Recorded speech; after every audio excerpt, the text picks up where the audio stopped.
Students, in this part some more questions. Assertion लिखा हुआ है यहाँ पर access specifiers are the terms used to specify the extent of usage of the class members in the Java program. Okay, जो class के members हैं वो कितने कहाँ यूज़ हो सकते हैं वो डिसाइड करता है access specifier.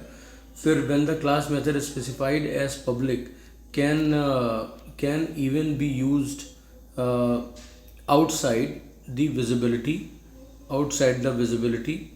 of a class.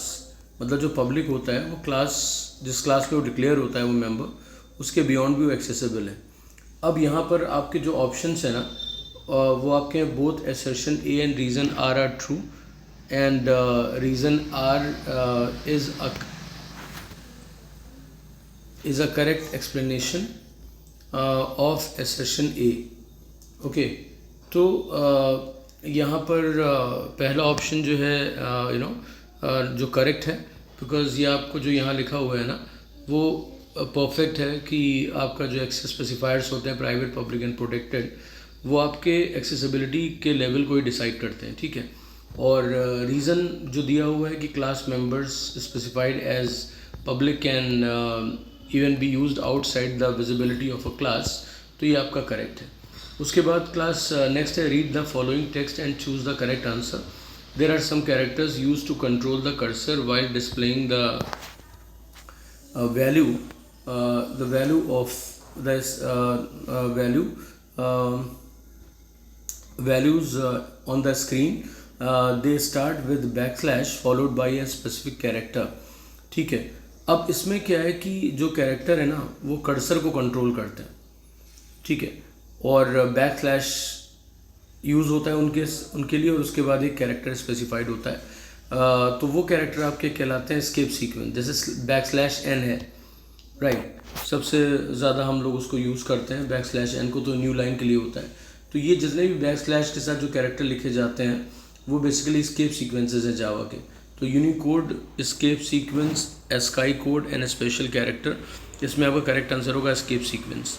तो स्केप सीक्वेंस के साथ ही साथ यूनिकोड स्काई वैल्यू को भी आप अच्छे से पढ़ लें. उसके बाद एसेशन ए यहाँ लिखा है, एक और एसेशन क्वेश्चन आ गया. An expression is a combination of operator and operand, ये सबको पता है. उसके बाद reason R, it is a set of variable, constants and arithmetic operators. तो वहाँ पे वेरिएबल आ सकता है, कांस्टेंट आ सकता है और अर्थमेटिक ऑपरेटर, क्योंकि आप एक सिंपल सा क्वेश्चन सा रीज़न दिया हुआ है यहाँ पे based on the about discussion. तो यहाँ पर आपका जो है दोनों ही सही हैं.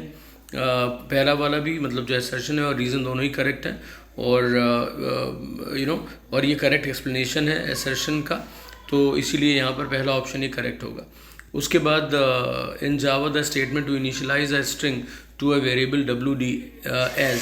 तो अब एक स्ट्रिंग को इनिशियलाइज करना है तो करेक्ट स्टेटमेंट, यहाँ पर स्टेटमेंट क्या होगा, यहाँ देखिए स्ट्रिंग WD सिंगल कोट्स में लिखा हुआ है, तो सिंगल कोट में हमेशा कैरेक्टर लिटरल लिखा जाता है.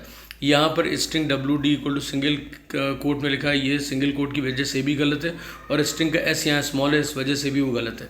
फिर यहाँ पर आते हैं स्ट्रिंग WD, स्ट्रिंग प्रॉपर लिखा है, WD भी लिखा हुआ है, दैट्स अ वेरिएबल नेम, या स्ट्रिंग ऑब्जेक्ट का नेम है, इक्वल टू और डबल कोट्स यहाँ पे लगा हुआ है, बीच में ब्लैंक स्पेस है, राइट.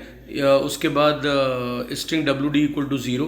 तो यहाँ देखिए इंटीजर वैल्यू यहाँ पे इसको दे दी गई है, तो इसलिए यहाँ पर ये ऑप्शन रॉन्ग है. तो A is wrong, B is wrong and D is wrong. बचा क्या आपका ये ऑप्शन.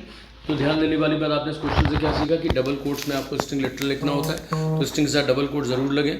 और उसके बाद स्ट्रिंग आपका data type proper S capital होना चाहिए, बाकी सब स्मॉल लेटर्स में, दैट्स इट. उसके बाद evaluate the expression x equal to 2, y equal to 4, z equal to, यहाँ पर क्या लिखा हुआ है, z इक्वल टू 1 लिखा हुआ है, राइट. उसके बाद INT equal to plus plus Z. अब देखिए प्लस प्लस जेड पैरेंथेसिस में लिखा हुआ है और प्री लिखा हुआ है, तो प्लस प्लस जेड की वजह से यहाँ पर z की जो ओरिजिनल वैल्यू हमारी है वो बेसिकली क्या है 1, तो प्लस प्लस 1 हो गया, यानी कि वहाँ पे क्या आ जाएगा 2, तो यहाँ 2 आ गया. फिर प्लस y लिखा है, इसके साथ कोई भी इंक्रीमेंट डिक्रीमेंट नहीं लगा हुआ, तो y एज इट इज लिख लेंगे. y की वैल्यू क्या है 4 कॉपी कर दी. उसके बाद प्लस प्लस प्लस एक्स लिखा, ये भी प्री इंक्रीमेंट है, तो x की करंट वैल्यू 2 है, और प्लस प्लस 2 हो गया तो बन जाएगा 3. तो देखिए प्लस प्लस एक्स की जगह यहाँ 3 आ गया. उसके बाद प्लस जेड प्लस प्लस है, तो जेड प्लस प्लस जो आपको दिया हुआ है बेसिकली, तो उसकी वजह से यहाँ पर आपको ये पोस्ट इंक्रीमेंट है. तो पोस्ट इंक्रीमेंट का इफेक्ट यहाँ पे नहीं दिखाई देगा। तो z की अभी करंट लास्ट वैल्यू क्या थी 2, because of plus plus z की वजह से वो 2 बन चुका, तो यहाँ पे 2 लिखा जाएगा। Alright, now we add all the values. So 2 + 4 + 3 + 2, तो यहाँ पर 6 + 3 9, 9 + 2 11 यहाँ पे आ गया, तो 11 is the correct answer. And after that write Java expression for square root, यहाँ पे लिखा हुआ है a² + b²। तो देखिए स्क्वायर रूट के लिए हम यहाँ पे math.sqrt लगाएंगे, लिखा हुआ है, और उसके बाद a² के लिए a*a आ गया प्लस b*b हो गया। ऑलराइट, तो ये आपकी एक्सप्रेशन बन गई। तो स्टूडेंट प्लीज़ एक्सप्रेशन वाले क्वेश्चन जो है, मैथ के जितने फंक्शन के क्वेश्चंस हैं और ये जो आपका एक्सप्रेशन वाले प्लस प्लस माइनस माइनस वाले, इनकी प्लीज़ प्रैक्टिस करिए। ये क्वेश्चन आपके फिक्स हैं जो हमेशा आते ही आते हैं, राइट। ऐसे यूप्स के कंसेप्ट के क्वेश्चंस आप अच्छे से कर लीजिए, ठीक है। So please do that. उसके बाद स्टूडेंट्स यहाँ पर convert the given statement by using ternary operator. और कन्वर्जेंस चाहे एक लूप से दूसरे लूप में, यानी कि फॉर वाइल डू वाइल में इंटर कन्वर्जन जो भी एक से दूसरे में आ सकता है उसकी प्रैक्टिस करिए। और दूसरा आपका ऑप्शन ये है कि सॉरी ऑप्शन नहीं है, मतलब क्वेश्चन दैट इज़ कि इफ एल्सिफ दिया हुआ उसको टर्नरी में लिखना, एंड टर्नरी को आपको इफ एल्सिफ में कन्वर्ट करना, इफ एल्स में। तो यहाँ पर आप देखिए int m = 10, n = 9 है। If n mod m = 9 then string ans = yes, else string ans = no। तो यहाँ पे आप देख सकते हैं कि डिविजिबिलिटी यहाँ पर नहीं देखी जा रही, यहाँ पर देखा जा रहा है कि रिमाइंडर आपका 9 आया इस ऑपरेशन का, तो यहाँ पर ans में yes चला जाएगा। तो यहाँ पर इसको हमें टर्नरी में लिखना है। तो टर्नरी में होता क्या है स्टूडेंट की क्वेश्चन मार्क के पहले ये जो इफ़ वाली एक्सप्रेशन है ना, वो क्वेश्चन मार्क के पहले लिखी जाती है। तो यहाँ पे देख लीजिए, आपने पहले तो ये वेरिएबल कॉपी कर लेने हैं, int m = 10, n = 9 सेमीकोलन, ये हो गया। उसके बाद string ans = n mod m = 9, ये आपने क्वेश्चन मार्क के पहले लिया है कंडीशन। अब यहाँ पे इफ हट गया, उसके बाद इफ हटाने के बाद हमने क्या करना है कि यहाँ पर आपने जो क्वेश्चन मार्क के बाद लिखना है जो यहाँ वैल्यू है यस, ans यहाँ लिखेंगे। जब आपने देखा स्ट्रिंग ans यहाँ पे, स्ट्रिंग ans यहाँ पे भी लिखा हुआ है, तो स्ट्रिंग ans को आप एक ही बार यहाँ पे लिख लेंगे एक्सट्रीम लेफ्ट पे, और स्ट्रिंग ans लिखने के बाद आप पूरी अपनी टर्नरी एक्सप्रेशन लिखेंगे। तो यहाँ पर इसके अंदर वैल्यू चलेगी डबल कोट्स में येस, ऑलराइट। और उसके बाद एल्स पार्ट में आ गया। एल्स पार्ट कहाँ लिखते हैं? कोलन के बाद। तो कोलन यहाँ पे देखिए लगा हुआ है, कोलन के बाद आपने नो लिख दिया। तो अब ये डिपेंडिंग अपॉन द कंडीशन, जो भी वैल्यू है उसके हिसाब से ans में येस या नो वैल्यू चली जाएगी, ऑलराइट। उसके बाद अब नेक्स्ट पार्ट पे आ जाते हैं। यहाँ पर देखिए predict the output when x = यहाँ पे क्या लिखा हुआ है, it's written x = g, x = लिखा हुआ है g। तो यहाँ पे स्विच x लिखा हुआ है, तो g यहाँ पे लिखा है, कौन सा g है? स्मॉल। तो वो m से मैच नहीं कर रहा है, केस g से मैच नहीं कर रहा है, बिकॉज ये कैपिटल G है। उसके बाद यहाँ पर आपका जो है उसके बाद यहाँ पर g के बाद डिफ़ॉल्ट देखिए, डिफ़ॉल्ट पहले यहाँ पे दे दिया गया है, केस w बाद में लिखा है। तो इससे आपको प्रॉब्लम नहीं होनी चाहिए, डिफ़ॉल्ट का मतलब कोई भी चॉइस मैच ना करे। तो यहाँ पर ये जो है डिफ़ॉल्ट बेसिकली एग्जीक्यूट कर जाएगा, बिकॉज कोई भी और ऑप्शन यहाँ पे मैच नहीं कर रहा है। तो इसलिए यहाँ पर आंसर आ गया एनी सॉफ्टवेयर, राइट। उसके बाद देखिए a matrix of 3x3 is given as, तो यहाँ पे मैट्रिक्स दी हुई है 4 5 6 1 2 3 and 7 8 9। Store these elements in an array. तो अब एरे में स्टोर करना, तो देखिए क्या करना पड़ेगा, पहले आपको कर्ली ब्रेसेस में पहले तो आप नेम लिख लोगे एरे का। तो यहाँ पे int लिखा, एरे का नेम p है, और यहाँ 2 डायमेंशंस है, 2 डायमेंशनल एरे है ना। टेबल आपको दे देगी, मैट्रिक्स दे देगी, तो 2D एरे बनेगा। तो 2D एरे में 2 डबल ये आपके स्क्वायर ब्रैकेट्स लगते हैं, वो लगा लिए। फिर equal to curly braces open की, यहाँ पे पहली रो लिख दी, पहली रो के जितने एलिमेंट्स हैं वो कॉमा से सेपरेट करके एक कर्ली ब्रेस में, जैसे आप सेट्स में लिखते हैं वो आपने लिख लिया। फिर कॉमा 1 2 3 ये आपने सेकंड कर्ली ब्रेसेस लगा लिए, सेट लगा लिया। फिर कॉमा लगाया, फिर थर्ड रो के लिए 7 8 9 आपने थर्ड कर्ली ब्रेस में लिख लिया, राइट। तो आपका ये आ गया। फिर इस तरह से आपका ये हो गया, फिर टर्मिनेटेड बाय सेमीकोलन। तो एक ही आउटर मोस्ट देखिए कर्ली ब्रेस लगाना बहुत ज़रूरी है। दैट डिनोट्स कि ये सारे element they belong to 1 2D array, इसके लिए है वो। उसके बाद define infinite loop with the construct. तो इनफाइनाइट लूप का मतलब है जो जिसका एंड ही ना हो, जो टर्मिनेट ना हो, बेसिकली वो इनफाइनाइट लूप कहलाता है। तो यहाँ पर आपने उसका एग्जांपल दे दिया कि यहाँ जैसे 1 लिखा, सेमीकोलन i <= 10। अब उसके बाद कोई भी अपडेट एक्सप्रेशन यहाँ पर है ही नहीं, ठीक है। तो ये आपका एग्जांपल हो गया इसका इनफाइनाइट लूप का, और यहाँ पे लिख दिया system dot dot dot i। तो ये प्रिंट होता जाएगा i की वैल्यू, बट वो अपडेट नहीं होगा, दैट्स इट। तो यहाँ पर बेसिकली i 1 से 10 तक जाना है, लेकिन वो 1 से 2 पे भी नहीं जा पाएगा। तो ये आपका 1 पे स्टकअप हो जाएगा, और ये 1 1 1 1 इनफाइनाइट टाइम प्रिंट करेगा, राइट। उसके बाद write down the syntax which gives the output of the string. Computer in a reverse order using using the built in function. एक सिंटैक्स लिखना है जिससे आपको कंप्यूटर को रिवर्स करवा देना है।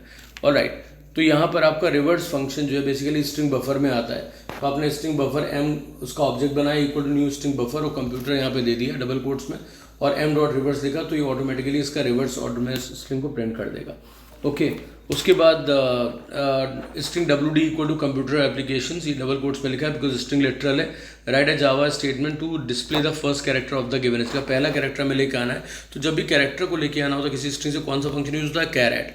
तो हमें डब्ल्यू डी नेम है स्ट्रिंग का, तो हम क्या लिखेंगे, system dot dot dot println parenthesis में डब्ल्यू डी डॉट कैरेट 0। तो 0 इंडेक्स वाला कैरेक्टर जो हमारा पहला कैरेक्टर। अगर आपसे कोई सेकंड कैरेक्टर प्रिंट करो तो आप क्या लिखोगे, डॉट कैरेट 0। अगर आपसे कोई last character of string print करोगे तो आप क्या लिख दोगे, W D dot caret parenthesis में लिखोगे W D dot length parenthesis -1, तो ऑटोमेटिकली वो लास्ट कैरेक्टर फेच हो जाएगा।